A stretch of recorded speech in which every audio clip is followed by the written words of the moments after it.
Assalamualaikum warahmatullahi wabarakatuh. Bismillahirrahmanirrahim. Alhamdulillahirabbil alamin wassalatu wassalamu ala asyrofil anbiya'i wal mursalin wa ala alihi wa sahbihi ajma'in. Rabbi shrah li sadri wa yassir li amri wahlul 'uqdatam min lisani yafqahu qawli, amma ba'du. Yang kami muliakan Bapak Bupati Kabupaten Malang, Bapak Haji Mukti Agung di Bowo Sarjana Teknik MSI, yang kami hormati serta saya muliakan Bapak Yai Haji Fakhrul Razi, Kepala Kantor Kementerian Agama Kabupaten Pemalang yang sudah berada di tengah-tengah kita, para kiai saking pondok pesantren di Kabupaten Pemalang, para teman-teman aktivis GP Ansor yang sudah hadir pada saat sore, siang menjelang sore, para pegiat-pegiat bisnis yang saya muliakan, para santri dan santriwan, madrasah santri yang kami banggakan dan kami cintai, serta semuanya yang tidak bisa kami sebut satu persatu tentunya. Salam. Mari kita bersyukur kepada Allah sehingga kita bisa bermujalasah, bermuajah di tempat ini, di tempat yang berada di pojokan desa. Kalau bilang ini desa Mongori ternyata bukan, ini ikutnya desa Sewaka. Tapi kalau bilang desa Sewaka mesti keker dulu. Paling penak ya harus ngaku desa Mongori, tapi belakang dari desa Mongori. Jadi secara geografis sini itu Sewaka, tapi 2 rumah dari sini sudah ikut desa Mongori.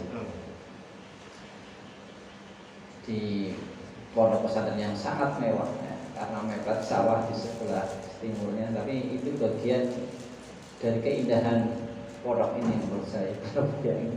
Kalau malam itu ada orkestra gratis oleh bahasa Mongoli apa ya, blentung. Setiap sore kalau habis hujan itu ada orkestra gratis alamiah. Alhamdulillah. Salawat dan salam tercurahkan kepada Nabi Agung Muhammad Sallallahu Alaihi Wasallam yang kita teladani. Insyaallah mudah-mudahan bisa maksimal dalam menuswahkan beliau. Tidak banyak yang saya sampaikan. Yang pertama, rasa terima kasih dan saya bangga yang sedalam-dalamnya kepada seluruh hadirin hadirat, terutama Bapak Kemenang, bisa meluangkan waktu dari kesibukannya yang padat sore hari ini. Alhamdulillah beliau berkesempatan untuk duduk bareng kepada kita yang masih perlu banyak asupan intelektual. Mudah-mudahan siang hari ini dengan tema yang telah disebutkan tadi kita bisa mendapatkan manfaat dari pertemuan sore hari ini.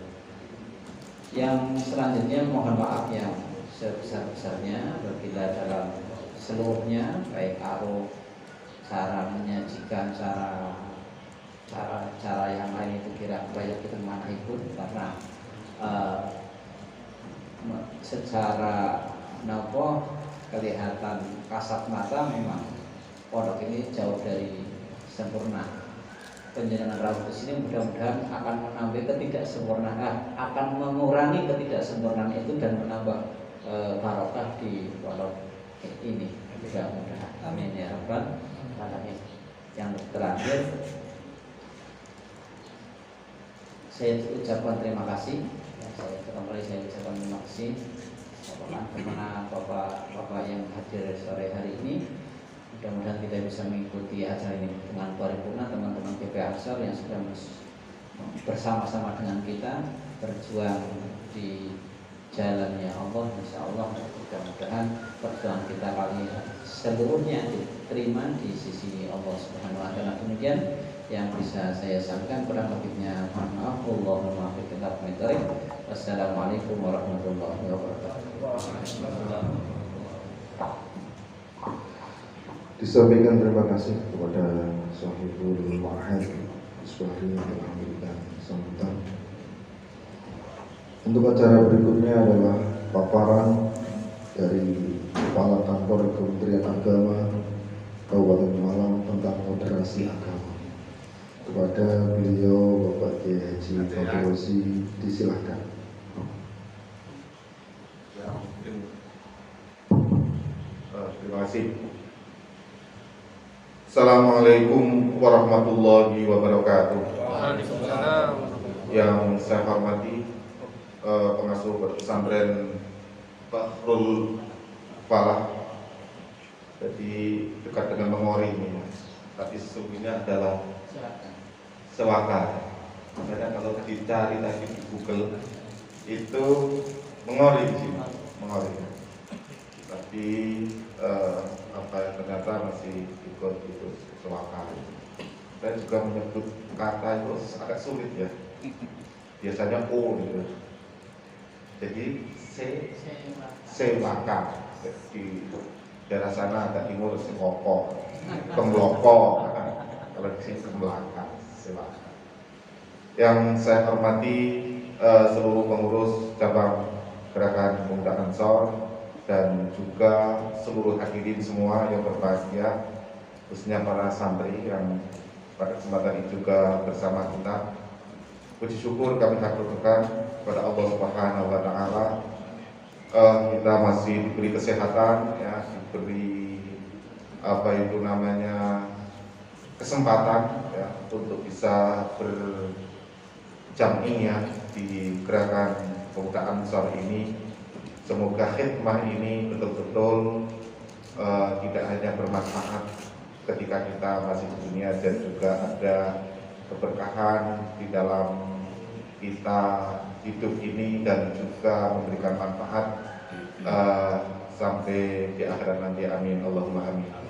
Allahumma sholli wa sallim ala sayyidina Muhammad wa ala ali sayyidina Muhammad. Kita aturkan kepada Bapak Rasulullah sallallahu alaihi wasallam yang kita ikuti beliau, yang kita ikuti sunnah-sunnah beliau. Semoga kita kelak yaumul qiyamah diakui sebagai umatnya, dan juga kita sangat berharap untuk mendapatkan syafaatul uzmanya. Amin amin ya rabbal alamin. Sahabat-sahabat semua, khususnya Gus Fahri, ya, yang saya hormati dan seluruh pengurus. Saya sebenarnya ya pengen silaturahim ketemu gitulah. Tapi kalau dikemas dengan kegiatan itu kan, keluar saya dari kantor ini ada misinya, kira-kira begitu ya. Ya mau ke Fahri misalkan, ke siapapun sahabat-sahabat di Ansor itu, kalau dikemas itu akan sesuai dengan tugas dan fungsi saya. Meskipun saya lihat ini teman-teman ini belum pada PKPNU, saya lihat ini. Buktinya kalau lapor ini kurang gitu ya. Kelihatannya tidak terjiwai ini. Apa sudah pada PKPNU apa belum ini? Ya, saya orang pertama kali ketika PKPNU diadakan itu, saya pertama kali mengikuti PKPNU dulu. Dan ini saya ini ketua MBC ya. Jadi sejak itu saya memang senang menjadi pengurus di tingkat kecamatan saja. Sekarang ini sudah ramenya konferensi CNU ya, konferensi NU. Tapi saya selalu saya berkhidmat bersama dengan para kiai yang ada di Langgar gitu. Itu saya merasa sudah sejuk gitulah ya.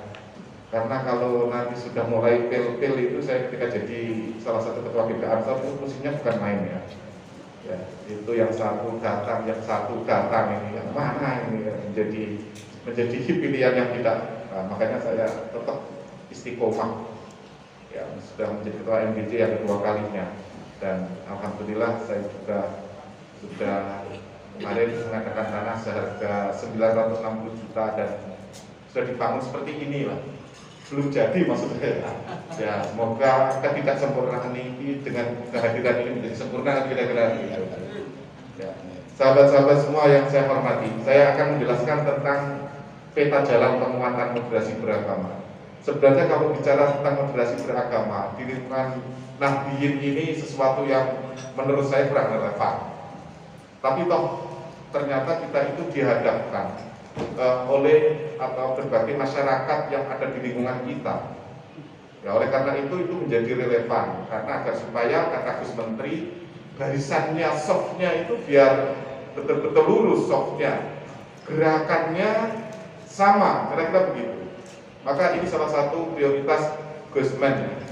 Ya, kalau dengan misalkan belum tahu tentang moderasi beragama, sementara kita berada pada barisannya Gus Men, ya kurang tepat kira-kira begitu. Ayo lanjut. Ya meskipun ini nggak kelihatan. Ini agak repot. Lanjut. Itu kan isi. Nah ini juga kurang jelas. Bisa difokuskan. Itu salah satu dasar ya. Nanti kalau misalkan Mas Ilham itu sudah punya, sudah kasih itu. Ya bisa ya, sudah bisa itu salah satu dasar hukumnya ya. Tentu yang pertama Undang-Undang Dasar 45 termasuk KMA Besar Menteri Agama yang berkaitan tentang moderasi beragama. Itu nanti bisa dibaca. Karena saya tidak bisa, karena ini juga mau habis ini bagi ini tinggal 12 ya. Nah, ini juga mau habis.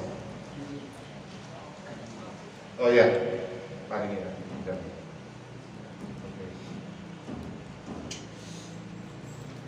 Oke, nah, enggak saya bisa agak kecil ya.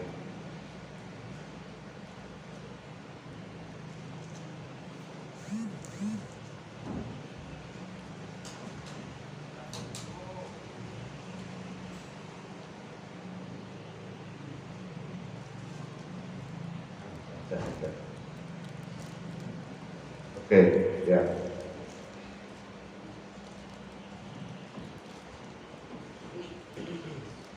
Oke, jadi dasar hukumnya yang pertama Undang-Undang Dasar 45, negara menjamin kemerdekaan tiap-tiap penduduk untuk memeluk agama masing-masing dan untuk beribadah menurut agama dan kepercayaannya. Ini pasal 29 ayat 2. Kemudian Undang-Undang Nomor 39 Tahun 99 tentang Hak Asasi Manusia, Peraturan Presiden Nomor 83 Tahun 2015 tentang Kementerian Agama, Peraturan Presiden Nomor 18 Tahun 2020 tentang RPJM ya, Rencana Pembangunan Jangka Menengah.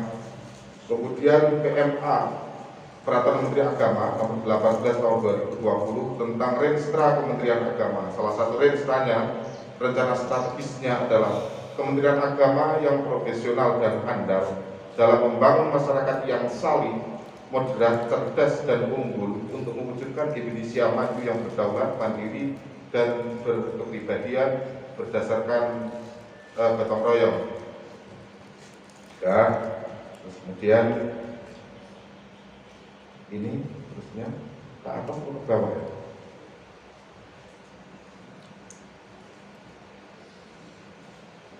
Oh.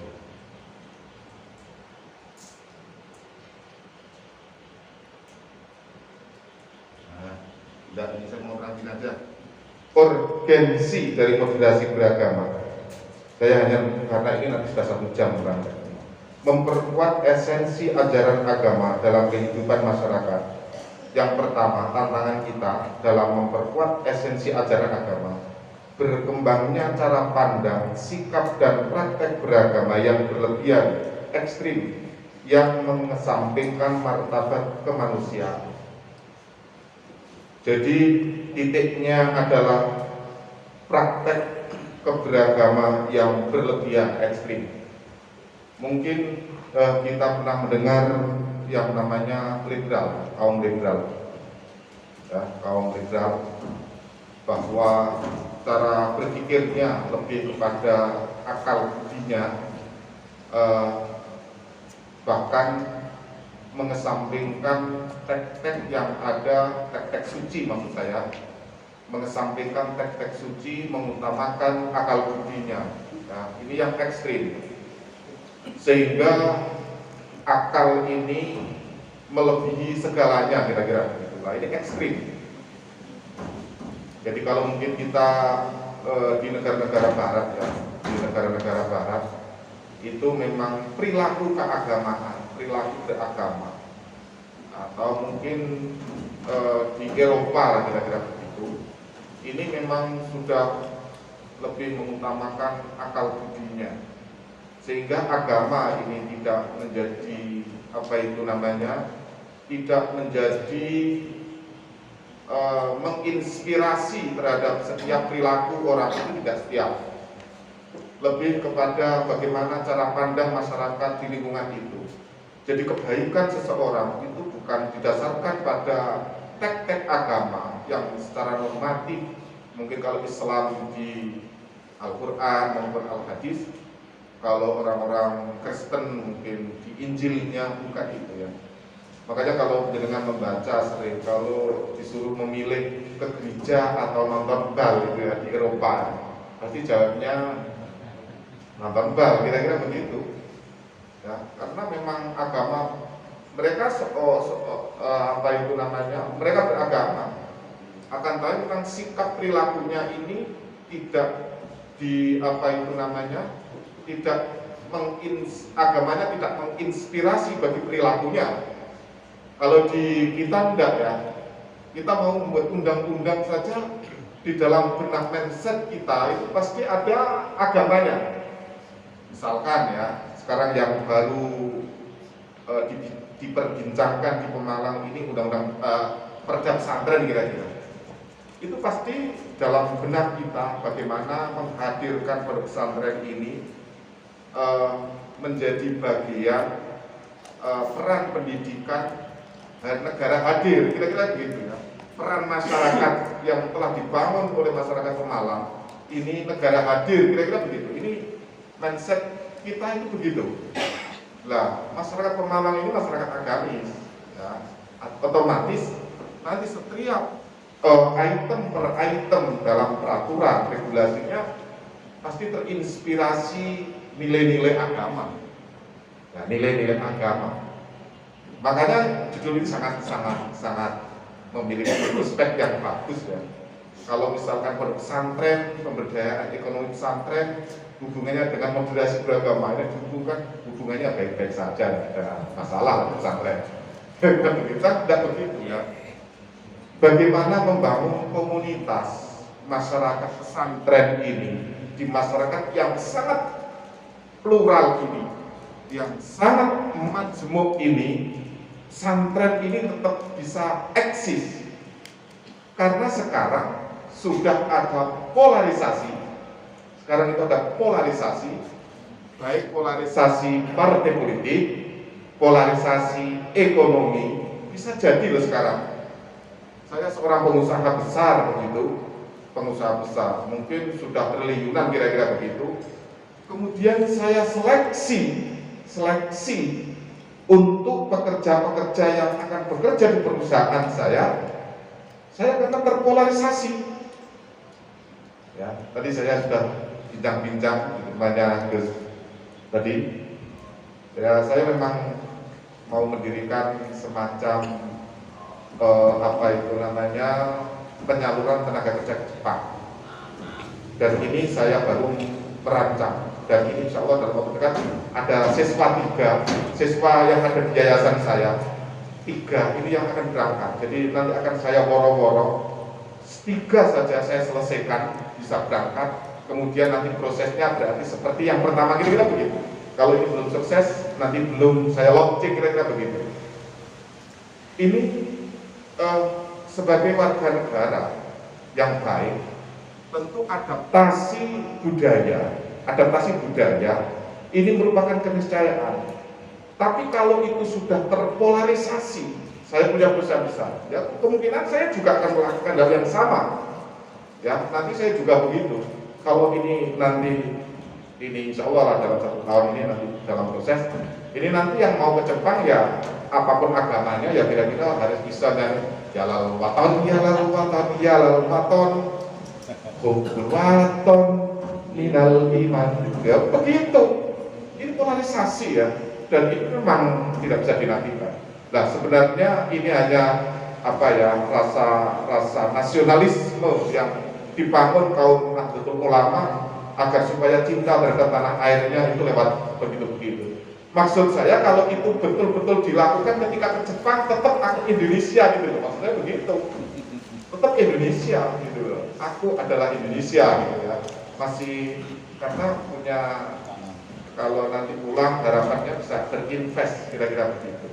Dan ini dibangun moderat, ya, bagaimana menjadikan masyarakat di pesantren. Maka kalau bicara tentang moderat, itu kan di Nahdlatul Ulama ini sesuatu yang sudah final, ya, tidak ada yang ekstrim, baik ekstrim kan ekstrim kanan taruhlah. Misalkan saya tadi bincang-bincang dengan Gusnya, pemahaman terhadap teks yang sifatnya tidak ingin dia, tidak ingin dilalah, kira-kira begitu.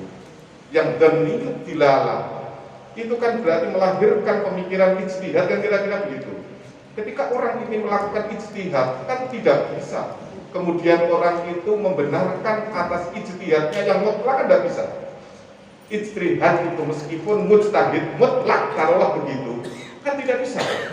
Hasil ijtihadnya itu terus kemudian benar, terus kemudian terhadap orang lain yang tidak sependapat itu terus kemudian lo kafir, lo bid'ah lo.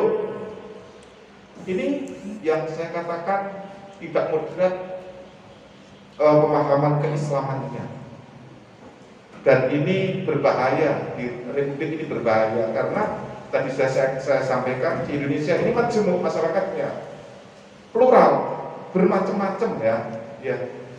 Ini saya cerita 3 minggu yang lalu saya ke Sulawesi Utara, ke Manado, ya. Saya ke Manado. Saya naik angkot yang online, itu apa namanya? Grab online, ya. Mobil itu mobil pribadi yang disewakan itu pakai aplikasi itu. Ya, Grab. Saya kebetulan yang saya perintah itu staf saya, ketua Pok Jaluk, namanya Pak Prefedi namanya. Pak Prefedi pesen gitu, ya. Pesen terus namanya Darlan gitu, ya. Kita Darlan yang Jawa lah, nama Darlan. Tapi yang keluar di situ pakai celana pendek, putih lagi, rambutnya pirang gitu. Ada fotonya saya punya. Tapi mosok tak suruh, wah enggak jadi ini pakai celana pendek. Orangnya cantik, rambutnya pirang, ya, rambutnya betul ini. Tanya sama Mas itu ketua penyuluh PNS itu, Mas Effendi, dia takut dengan saya. Merasa takut nih, rezeki kira-kira. Lah gimana, masa sudah sampai hotel, namanya Darlan, pakai rambutnya pirang, pendek, celananya pendek, ditato lagi. Ditato, ya, ditato, ininya ditato, dan bajunya agak gini, ini juga ditato gitu loh. Ya, saya berpikir begini, ini kan saya di Manado kan, bukan di Pemalang kan, kira-kira begitu. Jadi cara pandang sikap praktek beragama yang berlebihan, yang ekstrim, ya. Tadi saya berikan contoh. Lah kalau misalkan saya di Manado, di sana mungkin wali kotanya saja Chinese, ya, Cina, ya otomatis mereka non Muslim, kira-kira begitu. Kalau kita itu berada di suatu daerah wilayah yang memang tidak kebanyakan Muslim, terus kita kepengen supirnya itu pakai jilbab, itu ya apa gimana? Ya, iya, kita aja bicara begitu aja, mengalir saja. Sementing ya matanya kendalikan, kira-kira begitu lah, sama tolong yang terus lah dengan sopirnya. Ini ya. Kemudian yang kedua, tantangan yang kedua, kita berkembangnya klaim kebenaran subjektif tadi, ya, sudah saya jelaskan. Ketika ada Al-Quran itu, terus kemudian dia menjelaskan itu, ya ayyuhalladzina amanu, ayat yang menjelaskan tentang innamal musyrikuna najasun itu, ya. Jadi ayat-ayat itu kan biasanya dipersepsikan oleh orang-orang yang memahami bahwa kita itu, orang-orang nabiin itu dianggap yang sering ke kuburan itu kan musyrik, kan kira-kira begitu oleh mereka, ya, musyrik karena nyembah patok dan lain sebagainya. Kemudian mereka kalau mau ke masjid kan itu najis kata orang musyrik. Lah pemahaman najasul yang nakiroh ini kadang-kadang dipahami oleh mereka ya najis, maka kalau masuk ke masjid mereka ya dia paham dicuci kan kira-kira begitu. Nah, pemahaman teks terus kemudian sama-sama muslim. Kalau Gus Bak lawang orang setiap hari membaca la ilaha illallah, setiap baca sholat membaca tahlil tasbih masih dikafirkan gitu. Berbeda dengan Rasulullah, ada orang yang melakukan maksiat kemudian taubat istighfar saja sudah dikatakan engkau adalah orang yang beristighfar, diampuni oleh Allah Subhanahu wa taala. Jadi agama ini tampak sangar gitu ya. Jadi di mata mereka, sehingga tidak ada simpatik ya terhadap perilaku umat Islam terhadap lingkungannya gitu, karena kelihatan sangar itu. Karena Islam itu indah ya. Jadi yang jelas klaim kebenaran subjektif inilah yang hari ini harus dijauhi ya, kebenaran. Jadi kebenaran itu tidak mutlak, sesuatu yang diistihadkan. Kemudian yang selanjutnya tidak cepat saja, yang ketiga berkembangnya semangat beragama yang tidak selaras dengan kecintaan berbangsa dan dalam bingkai NKRI. Kita melihat ya, saya kemarin bersama dengan Prof. Nizar ya. Beliau bercerita bahwa Indonesia ini memang karunia Allah yang sangat luar biasa. Saya beberapa saat, mungkin 3 bulan yang lalu ya, atau mungkin setengah tahun yang lalu, saya pernah silaturahim sama Dara Habib ya, beliau bercerita tentang negara ini. Pulau-nya saja katanya berapa? 17.000 ya. Pulau-nya 17.000. Saya itu di Manado. Itu pulau kecil-kecil dari atas itu luar biasa banyak pulau di sana. Kemudian bahasanya, saya orang Pemalang ini saja yang paling utara dekat Pekalongan itu dengan orang selatan Moka itu sudah beda kok. Ya beda. Bahasanya juga Tibuan bahasa daerahnya. Ya. Pulaunya, agamanya juga luar biasa banyak. Ya. Oleh karena itu Habib Dara Habib itu bercerita waktu itu kalau misalkan ya kita dikaruniakan oleh Allah negara yang begitu luas, pulaunya berpuluhan ribu, penduduknya ratusan juta, agamanya 6 paling tidak. Kemudian Allah memberikan rahmat dengan persatuan kesatuan ini, sesuatu yang harus kita syukuri. Beliau sempat mencontohkan kalau di negara-negara di Baltik gitu ya, di Timur Tengah itu satu daratan, bahkan satu agama, tapi sulitnya untuk dipersatukan gitu ya. Makanya Dara Habib NKRI harga mati ini bentuk syukur, kata beliau, bentuk syukur. Karena di negara manapun tidak ada seperti republik ini.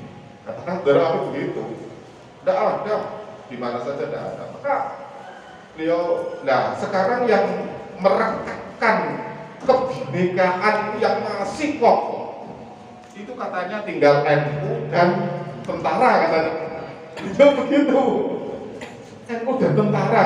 Maka beliau waktu itu menyampaikan kalau waktu kemarin hari HUT TNI itu ya, itu kan jamaah-jamaah beliau mengucapkan apa itu? Selamat Dirgahayu ya, Dirgahayu TNI. Beliau begitu. Ini republik ini yang menjaga ada dua loh. NU dengan tentara katanya. Kalau NU bubar, udahlah tahu tentara NU bubar. Iya, karena semuanya ini sudah masing-masing. Ya, ini Dara saya ya mesti yang saya sampaikan. Dara Habib itu kayak begitulah kira-kira intinya ya. Beliau menyampaikan tentu dengan bahasa beliau, tapi intinya begitu. Ya. Tapi ini di warga Nahdlatul Ulama ini ada. Nah ini. Kemudian yang selanjutnya ya nanti karena pemikiran untuk tadi negara kesatuan Republik Indonesia yang berbagai pulau, berbagai daratan ini ini pokoknya tinggal tentara, polisi jadi satu dengan NU, insya Allah kuat. Makanya sering mengapa NKRI harga mati mesti NU kan kira-kira begitu. Yang biasanya NKRI harga mati itu TNU, tentaranya NU alias Cakbanser kan kira-kira begitu. Dan polisi pastilah kalau aparatur negara, polisi, tentara itu begitu. Ini kalau polisi, tentara, terus kemudian NU bubarlah Republik.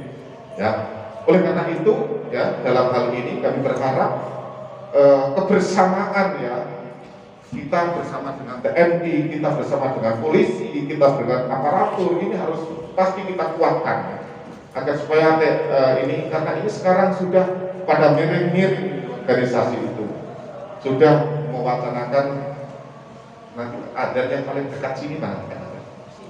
Oh gitu ya.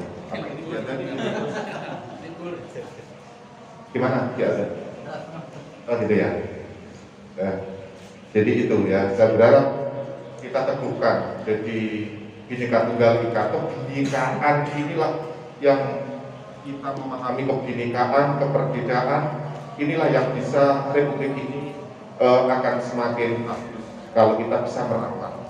Kemudian jadi semangat beragama yang tidak selaras sekarang, yang mulai tidak cinta karo NKRI. Masalah negaranya sendiri, pimpinannya sendiri, kok dibully itu panas murah itu loh cara nalar. Pimpinannya sendiri, negaranya sendiri, tapi kok mereka membuli gitu loh. Itu kan orang yang sedang sakit, mereka sedang sakit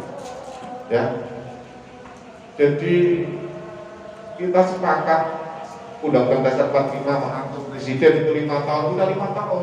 Kalau nanti bertempur lagi 5 tahun lagi pemilu. Itu negara demokrasi. Kalau kalah ya udah, kalah izin memel terus gitu kan. Ribet ini. Nah, ini tidak bisa dimoderasi. Kalau orang punya moderasi agama, cara berpikir moderat, udah kalah ya udah. Nanti kita lagi berkompetisi di 5 tahun yang akan datang. Ini orang yang sangat tanggung jawab, tidak selalu mencemooh, tidak ada. Saya itu kalau pimpinan kita itu, kalau saya kadang-kadang kasihan. Jadi setiap langkah itu kok kelihatannya tidak ada yang baik, semuanya salah itu Dan yang paling repot itu mereka menyalahkan dan yang dia pikir itu kayak paling benar begitu Inilah ada boleh di moderasi beragama. Kemudian Indonesia adalah negara yang bermasyarakat religius dan majmuk, tadi sudah saya sampaikan. Tantangan yang selanjutnya adalah tentang keindonesiaan Jadi kenapa ini menjadi penting? Tadi ada beberapa 4 tantangan yang saya sampaikan, ada 3 tantangan yang saya sampaikan. Yang pertama tentang klaim kebenaran mutlak, kemudian sudah tidak memiliki rasa, memiliki kebangsaannya Kalau orang yang bicara khilafah itu kalau makannya sudah tidak dari Republik ini, saya pikir tidak apa-apa. Mencari makannya di sini bilang khilafah, katanya mau dipimpin, jadi kita akan mendirikan suatu negara Islam, semuanya akan mengacu menjadi mungkin di mana, di Iran, di Irak, di mana itu Jadi ini sudah tidak jelas. Sekarang itu negara kewilayahan negara kewilayahan. Tidak ada jajahan itu di hukum internasional itu sudah tidak ada. Penguasaan terhadap suatu negara kecuali memang kalau kadang-kadang memang ada dengan dalih negara-negara barat itu dengan dalih demokrasi, terus kemudian mengeblok, membantu dengan dalih demokrasi. Itu juga sesuatu yang perlu kita mendapatkan perhatian dalam berbangsa. Kenapa moderasi ini kemudian menjadi penting?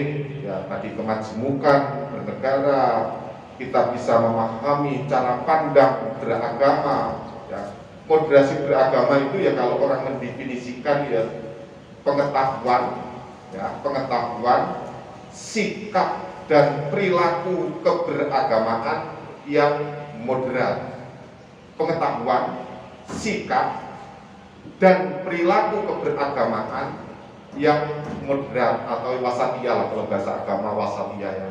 Itu mengambil, kalau wasatiyah itu biasanya mengambil dari ayat wa kadzalika ja'alnakum ummatan wasata, kan kira-kira di situ mengambil istimbat hukumnya, kira-kira ke situ lah kira-kira cara apa itu mengambil iktibar. Kemudian toleransi, moderasi beragama menjadi sarana mewujudkan kemaslahatan kehidupan beragama berbangsa yang harmonis. Dengan toleransi itu terjadi harmoni ya. Kita menghargai orang lain, kita menghargai agama orang lain, kita menghargai pendapat orang lain. Ini menjadi harmoni. Karena kemarin saya di provinsi itu di Sulawesi Utara itu memang saya mendapatkan banyak pengalaman ya. Di sana itu kalau Idul Fitri atau Idul Adha, sing jogo sepeda dan jogo keamanan itu memang pemuda gereja, bukan jogo bukan ya, jogo apa? Itu kan jamaah ada sepeda-sepeda itu, ada mobil, ada sepeda parkir lah dan menjaga keamanan ya. Itu teman-teman gereja. Begitu juga saya yakin ini nanti tanggal 25 teman-teman Muslim yang ada di Manado itu juga mereka menjaga gereja mereka. Jadi kalau Idul Fitri mereka menjaga di masjid itu, menjaga itu, ya itu menjaga itu aja agar supaya transportasi bisa lancar. Kira-kira begitu. Tidak ada orang yang ingin apa itu namanya membuat kegaduhan. Yes, seperti itulah. Ini kemanusiaan, bicara tentang kemanusiaan ya. Kecuali kalau nanti gereja yang menyanyi lagu-lagunya anak-anak GP Ansor ya, itu saya juga sangat tidak setuju ya. Sejauh ini yang diperbincangkan, yang dilakukan ini sejauh tentang kemanusiaan, maka tidak ada pertanyaan ya, tidak ada pertanyaan. Contohnya misalkan ada orang kecelakaan, terus apa kalau ada orang kecelakaan di jalan raya kita bertanya apa agamanya, apa begitu? Ya enggak lah, ya udah siapapun agamanya, ya udah kita punya mobil kan bawa ke puskesmas atau bawa ke rumah sakit. Nah, kalau misalkan tidak sebegitu parah, ditaruh di pinggir, ditanya, nanti juga dicarikan agar supaya mendapatkan perawatan, kira-kira begitu. Soal kebaikan ini, kemanusiaan ini tidak harus, tidak penting ya tentang apa agama Anda. Tapi inilah manusia ini sama ya. Jadi harus punya perhatian ya.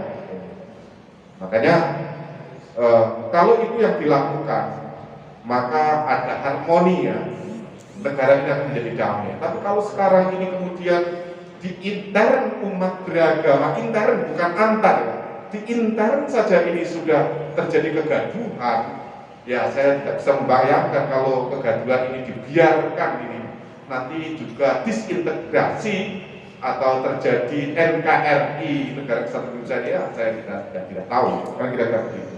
Kemudian yang terakhir, ya yang terakhir aja, indikator ya, indikator lanjut, indikator ya, ini ada 4 indikator. Jadi orang mempunyai beragama yang moderat, yang wasatiyah, itu setidaknya ada 4 indikator. Yang pertama nil kekerasan, tidak ada kekerasan. Ya, setiap persoalan baik itu persoalan keagamaan, persoalan sosial, ini mesti harus hadir di meja. Ya. Lalu kan di musuh kok gue pedang, Allahu Akbar, itu maunya apa ini? Ada ya? Kita yang punya tradisi, mereka mengatakan kalau baca sholat itu tidak ada apa-apa. Kita punya tradisi ya, setiap baca sholat itu mesti membaca baca tasbih, subhanallah, subhanallah ya. Baca takmir, alhamdulillah. Baca takbir gitu ya. Mereka takbir, ngapa-ngapain itu? Ya. Kalau bicara Allah Akbar, takbir gitu ya. Nah itu kalau di era Bung Tomo, iya, karena jelas musuhnya, jelas itu membakar semangat perjuangannya. Lalu kalau koncone di takbar takbir, padahal kita itu yang pada sholat itu 33 itu kan sudah pasti. Itu kalau digelurakan seluruh warga nabiin pada sholat, ya saya tidak bisa bayangkan. Jadi dia takbir Allah Akbar, takbir Allah Akbar, wah padahal 33 kali ini. Ini menjadi sesuatu yang lucu. Jadi apa ya? Ini agama ini hanya simbol, tidak menyentuh pada substansi. Kebesaran Allah itu tidak begitu caranya. Itu menjadi tidak bermartabat kalau saya pahami begitu. Ya, jadi itu tanpa kekerasan. Kemudian yang kedua ada toleransi ya, toleransi. Ya, ada toleransi ya. Jadi kalau agama belum apa itu namanya melakukan hal itu ya, saya kira belum bisa dikatakan belum mau toleransi ya. Memahami cara pandang orang lain, saya pikir itu belum memiliki pemahaman agama yang moderat. Di Nahdlatul Ulama dan seluruh warga Nahdlatul Ulama di seluruh apa itu banomnya itu ya sudah memiliki pemahaman yang wasatiyah. Tapi kan ini juga harus selalu didengungkan ya, harus selalu didengungkan oleh teman-teman sahabat-sahabat kita, selalu didengungkan. Kalau kita tidak mendengungkan, mereka mendengungkan yang sebaliknya, maka seakan-akan negara ini punya mereka. Kira-kira begitu nggak? Kalau kita itu tidak mendengungkan wasatiyah, kita tidak moderasi beragama yang moderat begitu, itu kemudian mereka yang selalu ya, misalkan ini contoh saya tadi mencontohkan orang baca manaki, terus kemudian mereka apa pernah Rasulullah itu baca manaki ada ingkungnya begitu, sampai bisa memetan loh begitu. Padahal Al-Quran itu ada firman-Nya, ya ayyuhalladzina amanu taqullah wal tandur nafsum ma qaddamat ligot. Maknanya ma qaddamat ligot itu apa coba tanya? Wattaqullah innallaha khabirum bima ta'malun. Ini kan intinya kan manakib. Kalau kita itu tidak belajar sejarah tentang kebaikan masa lalu yang dilakukan oleh orang-orang solih, tidak dicatat, tidak dibaca, haul tidak diholi, tidak dibaca, kita akan mengambil teladan dari mana? Ada. Kenapa? Apa itu namanya? Rasulullah SAW dibukukan sejarah beliau, kehidupan beliau dibukukan. Karena makot damat ligot. Jadi kan bisa bayangkan ayat ini, ya ayyuhalladzina amanu taqullah wal tandur nafsum ma qaddamat ligot wattaqullah. Satu ayat ini ada kalimat perintah untuk bertakwa dua kali loh. Menekankan bahwa satu orang beriman, yang satu adalah orang harus pahami makot damat ligot, masa lalu untuk masa depan mereka. Intinya ya mana? Kita kira-kira begitu. Ya nih, dalil kajian Nabi kok waktu biar tidak cuma-cuma nakil. Anda tidak pernah membahas ayat itu dan tidak memahami. Coba kalau ayat itu wujudnya apa? Kalau ini diwujudkan, diimplementasikan dalam kehidupan kita, kalau tidak menakib, kalau tidak berjanji, mana mungkin kita itu anak-anak kita ngerti Rasulullah itu siapa? Kalau kita tidak fahamkan ada tiba, ada berjanji, ya toh, tidak mungkin. Orang-orang solih tidak akan pernah namanya diabadikan dengan kebaikan-kebaikan amalnya, kalau itu tidak ditunjukkan dalam bentuk sejarah, maka damat liqat. Padahal orang yang betul-betul beriman itu ya menjadikan masa lalu untuk masa depannya. Ya manakib itu. Nek dalil hadis sampai goleki Kanjeng Nabi maca manakib itu kalau bahasa Jepara, saya orang Jepara. Ngantek mencret ora pernah ketemu. Terus dengan terus loyo. Ditapani dalile manakib ini terus loyo. Ditapani dalile berjanji loyo ora usah loyo. Ya. Saya itu pernah suatu saat. Saya ini pegawai depak. Ada pegawai depak di tempat saya itu yang bukan NU gitu. Ya. Salah satu yang ditanyakan itu orang NU sholat bersolat wiridan beda itu menyakitkan pertanyaan ini. Kok beda itu mau konek misalkan wiridan la ilaha illallah kok ya enggak bisa. Ya mungkin ya saya sih orangnya santai ya. Saya ngomong ya, dengan itu kalau minum kopi ora diudak kira-kira ya enak lah gitu, kira-kira gitu ya. Itu kan tangga melah ala kesbahan kan kira-kira begitu. Dengan beli kopi, minum kopi ora diudak, kira-kira enak enggak? Kalau seseorang itu dengan auratnya menjadikan ladaknya, kenapa itu tidak harus dilakukan?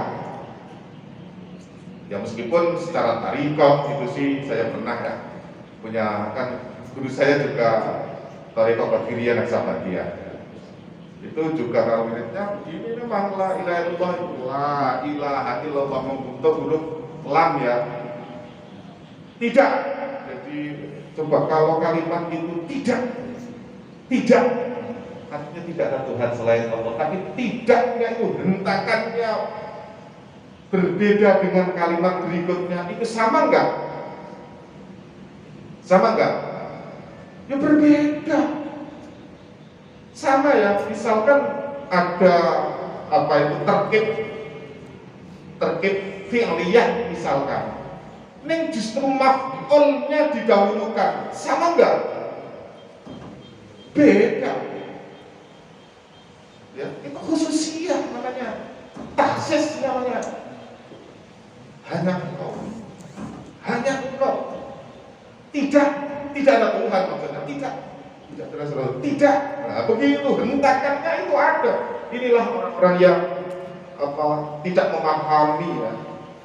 memahami. Jadi kalau Rasulullah kalau wiridan beda-beda, kok kabeh ladat ibadah ya secara syar'i ya tetap diakui ya. Buktinya mereka wiridan juga satu aurat, buktinya mereka juga mungkin punya wudu dan lain sebagainya. Inilah pemahaman yang hari ini sedang ramai diperbincangkan, apalagi di dunia medsos ya. Kemudian yang kedua, ini sudah berdurasi beragama anggap sudah lah kira-kira begitu. Jadi tidak ada kekerasan. Terus yang terakhir memahami, mau menerima budaya lokal ya, tempat ya, budaya lokal. Jadi biasanya kalau di sini ada maulid yang kayak apa, syukuron apa ya udah itu, atau mungkin ada sedekah bumi, ya udah apa-apa, menghargai sedekah bumi. Ya, sedekah bumi, kita itu saja berasal dari bumi, dari tanah maksud saya, dari saripati tanah. Nah, kalau saripati tanah diselamati kok mesuwi lapok. Nah, agar supaya ada keberkahan dari kan, maksudnya kita bisa bersedekah terhadap orang lain kan kira-kira begitu. Kita bersyukur. Sedekah bumi itu kan ungkapan syukur. Tapi ada mengatakan sedekah bumi bukan Nabi Ono ya. Kok ogas ini ukurannya begitu cara berpikirnya. Ini tradisi lokal di mana dimasukkan, mengintegrasikan nilai-nilai keislaman di dalam sebuah tradisi. Kenapa itu Islam? Kenapa Islam itu datang di Indonesia itu tidak berdarah-darah? Karena para ulama, para aulia ini menggunakan pendekatan budaya. Jadi belum ada ceritanya di Indonesia perang itu. Jadi itu memang pendekatan semua budaya. Jadi dulu ada panganan itu ya, sesajen itu ya, itu orang-orang Buddha. Tapi oleh Islam datang, kemudian ini dipahami dengan sejarah, kemudian diisi dengan nilai-nilai keislaman. Ini diajari sedekah. Niatnya yang diluruskan. Apa itu namanya? Ritualnya masih, tetapi niatnya yang diluruskan. Dan ada semacam perbaikan lah kira-kira ini secara bertahap. Agama itu caranya secara bertahap. Kemudian yang kedua, ini sudah moderasi kedua tentang pemberdayaan ekonomi berpesantren ya. Tentu saya ingin juga sedikit menyampaikannya. Sebenarnya tadi saya sudah bincang-bincang dengan teman-teman GP Ansor cabang ya.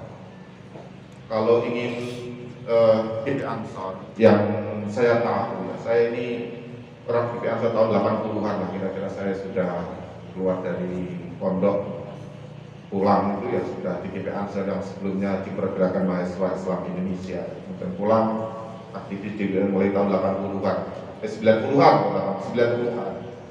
saya pulang kampus, kemudian saya di GP Ansor, dan sampai mungkin baru 2015 lah saya sudah tidak aktif kira-kira begitu ya. Meskipun sekarang masih besok ada upgrading ya, ada proposal di rumah saya kan, kemarin ada upgrading gitu ya di Ansor ya.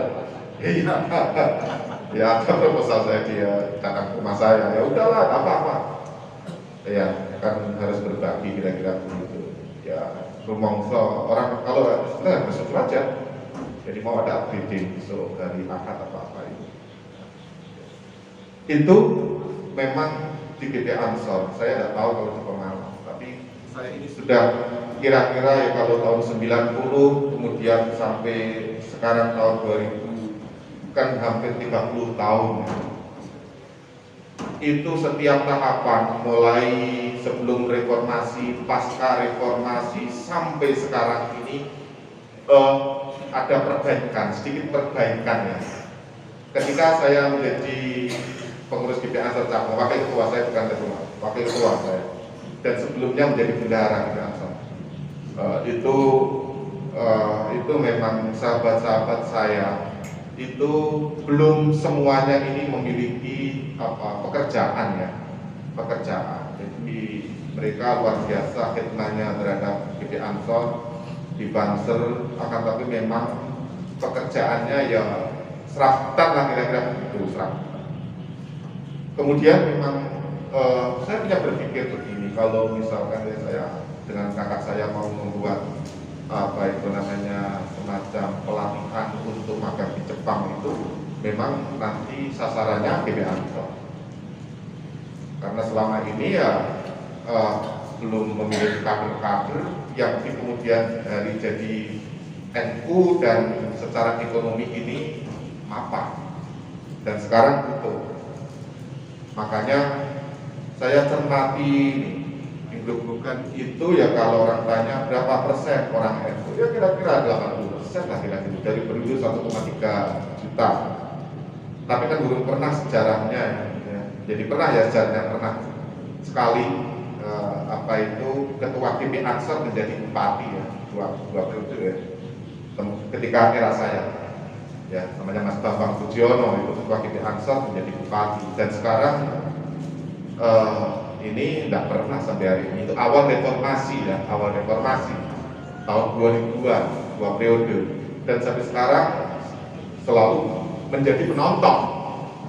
Itu saya cermati, itu karena apa? Karena faktor kita ya. Kalau flora reformasi itu wadah kesamaan yang selama 32 tahun ditindas, kemudian bisa bergerak luar biasa. Tapi sekarang ini sudah mulai bergeser, dan ini pemilik-pemilik modal yang jadi penguasa kelihatannya. Nah, kalau sekarang ini GP Ansor ini tidak dibangun mulai dari pesantren, tentang penguatan ekonomi pesantren, kemandirian pesantren, saya tidak mengerti kapan mulai. Nah, oleh karena itu tadi saya itulah ya. Jadi punya usaha itu, punya rintisan lah gitu kira-kira.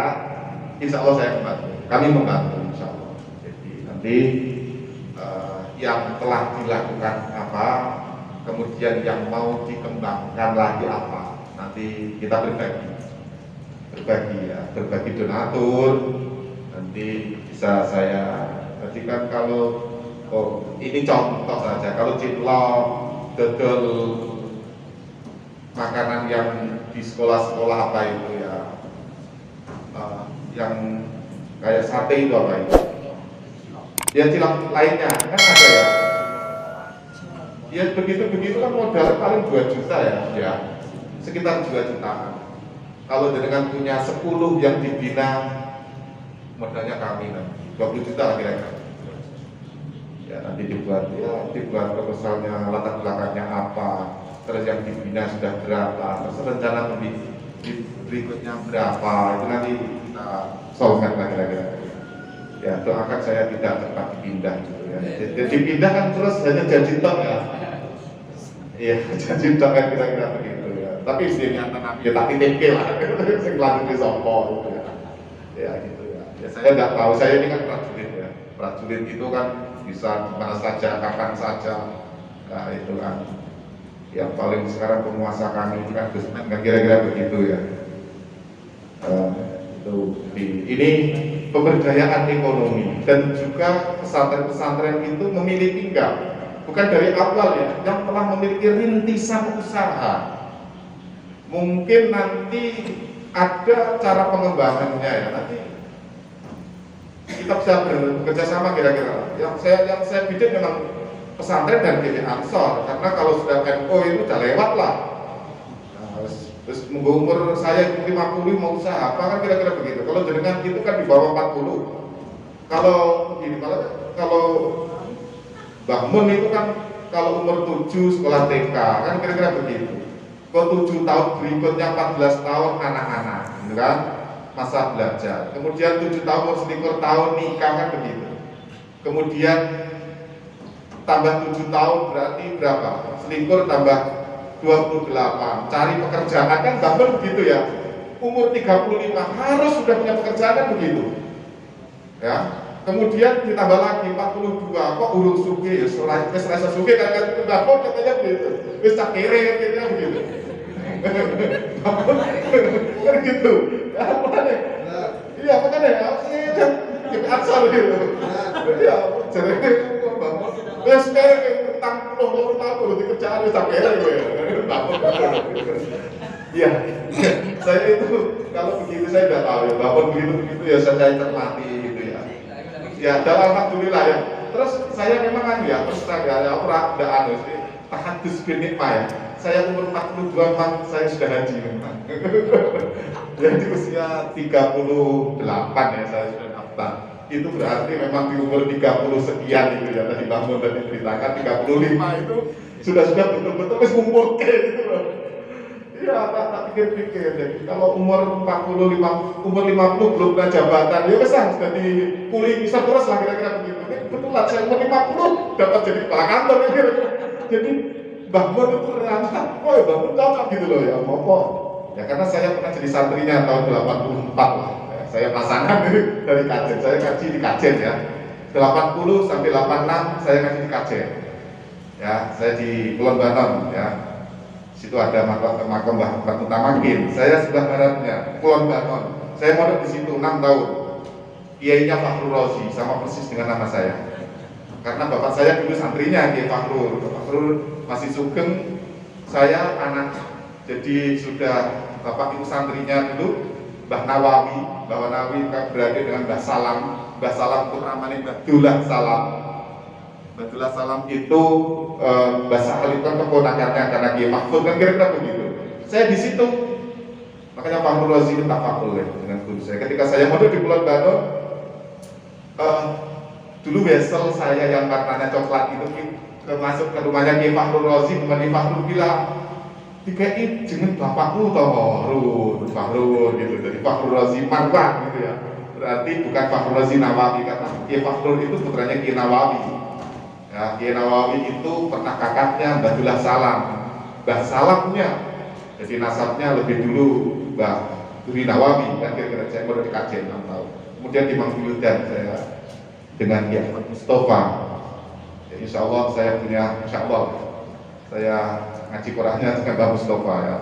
Sanatnya 2 dari Rabiah, Mbah Munawir Rabiah yang satu Mbah Dimyati Termas, Dimyati Abdul Musi ya.